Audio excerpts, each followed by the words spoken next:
Okay, here we are, Matthew Russell Lee, Inner City Press, here in Foley Square. Today, Tuesday, July 25th, 2023. We're covering the courthouse. And yesterday, late, in the Jeffrey Epstein victims cases, the U.S. Virgin Islands and then JPMorgan Chase filed heavily redacted, and in the case of Chase, largely withheld motions for summary judgment. Now, Chase wanted the world to know, apparently, that they totally are in denial about their links to Jeffrey Epstein, except if you want to do that, don't withhold your whole filing. You know, pro tip, JPMorgan Chase. I guess it doesn't matter. When you've got the regulators on your side, it really doesn't matter.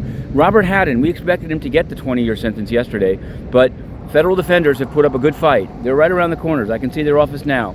And they left it all on the field, and they've put it off for yet another day. So today should be the day. Robert Hadden beginning at 11. Also today at 11, same time, somehow we're going to juggle it, the court appearance of Mr. Alexander Mashinsky of Celsius. He will be appearing, and we will be there to cover it. We'll also be covering the sentencing of Timothy Shea of We Build the Wall. We covered his trial.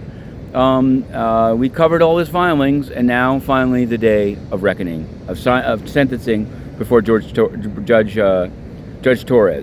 So there's a lot going on here, but we're also covering the United Nations, and we still cover it even after the United Nations decided to ban independent inner city press because it wasn't playing along and saying that Antonio Guterres was doing a good job. Well, he's not. Let me explain. Just take a look at Ukraine, and you can see that despite his craven suck-up to Papacito Putin, as apparently he calls him, the UN is absolutely irrelevant and has accomplished nothing. In fact, today, at noon, they were going to be giving a humanitarian update about Odessa, except they canceled it because the news is negative, and what they can be claiming credit for is this thing of the safer tanker off Yemen. Now, go back over the news, and you'll find that they've been claiming credit for this thing for months, for weeks.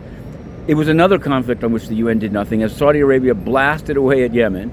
You can view it many ways. All we can say is that untold bloodshed.